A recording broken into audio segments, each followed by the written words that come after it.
Welcome to Now Daily. I'm Robert Crawford. Here's what's happening now. That time the U.S. tried to invade Canada. Did you know that the United States Army is a force to be reckoned with? However, it may surprise you that they were actually once the laughingstock, especially when the U.S. tried to invade Canada. The United States has had a relatively peaceful and cordial relationship with Canada. However, the U.S. tried to invade Canada in 1812, and let's just say things didn't go quite to plan. U.S. forces soon found themselves embarrassed by mishap after mishap. In fact, in 1812, the United States declared war on Great Britain. At the time, there were around 500,000 people living in Canada, which was a British colony, while there were approximately 7.5 million people living in the United States. Although a British colony, the majority of residents in Canada were of American or French descent, not British. Their reasoning was attributed to the British taking American soldiers and forcing them to serve for the British Navy, as well as systems that were designed to halt trade. Everybody assumed invading Canada would be a walk in the park for a number of reasons. First, the obvious differences in population meant the U.S. forces had more citizens to draw on. And secondly, due to British forces being too preoccupied with war in Europe, they couldn't come to Canada's assistance. The seizing of Quebec was described by the former president Thomas Jefferson as a mere matter of marching. Basically, we will invade and we will win. Although they didn't take into account that the United States only had 12,000 uniformed men at the time, who were pretty much incompetent and underskilled. They also didn't take into account that the Great Lakes were controlled by the British, and therefore were in charge of moving troops and supplies. The British were supported by the Canadians, and the U.S. wrongfully assumed that Canada would view their invasion as liberating. Terribly unprepared, the U.S. set out to invade Canada anyway. The first time they tried to invade, U.S. General William Hull assembled 2,000 troops for an assault on Fort Malden in Canada. Unfortunately for him, the British found out about this when they were apprehended and seized his dinghy and all of his belongings. Things just got worse from there. Almost 200 men then refused to leave American territory. Not shaken by the revelation, General William Hull decided to continue on with the mission. On July 12, 1812, General Hull and his now smaller number of men crossed the Detroit River and ventured into Canada, where he declared Canadians would be freed from tyranny and oppression.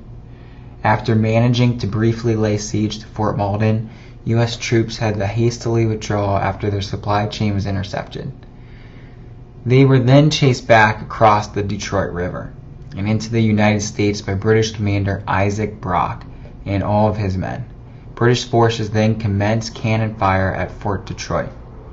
Intimidated and embarrassed, General William Hull surrendered his army in the city of Detroit in August after a cannonball fired through his officers' mess hall, resulting in the death of 4 of his men. The British had also captured Fort Dearborn and what is known as Chicago, along with the base at Mackinac Island by Lake Michigan. William Hull was later charged with cowardice and neglect of duty. The second time the U.S. tried to invade Canada was when U.S. General Stephen Van Rensselaer prepared his troops for an assault on Queenston Heights on the Canadian side of the Niagara River.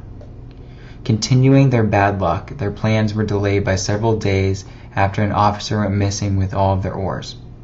They progressed with their plans anyway and invaded Canada in October 1812. However, more bad luck followed, with approximately 950 troops being captured after troops from New York refused to leave American soil to come help them. The third time the U.S. tried to invade Canada. In the third attempt of invasion, U.S. General Henry Dearborn, along with 6,000 troops, planned to capture Montreal. More militiamen refused to leave home soil to assist the troops in need.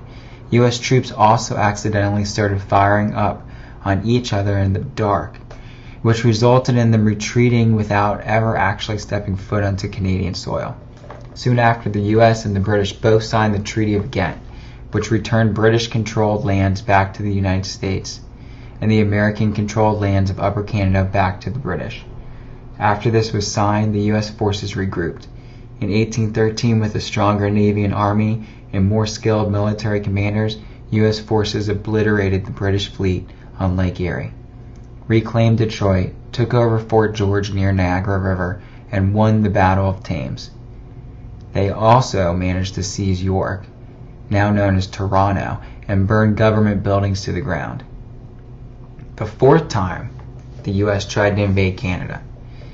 They then attempted another failed invasion effort at Montreal and were pushed back across the Niagara River.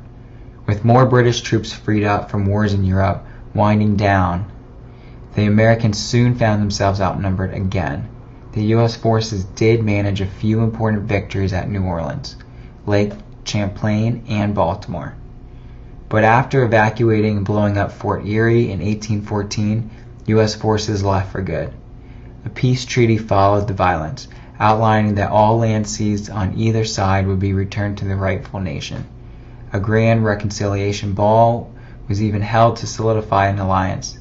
Nowadays, the U.S. and Canadian armies have not become strong allies and have not engaged in any war or violence since.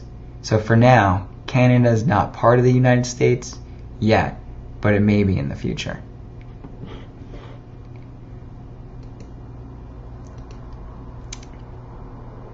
What do you think about these invasions? Should Canada be invaded in the future? Subscribe now at nowdaily.com.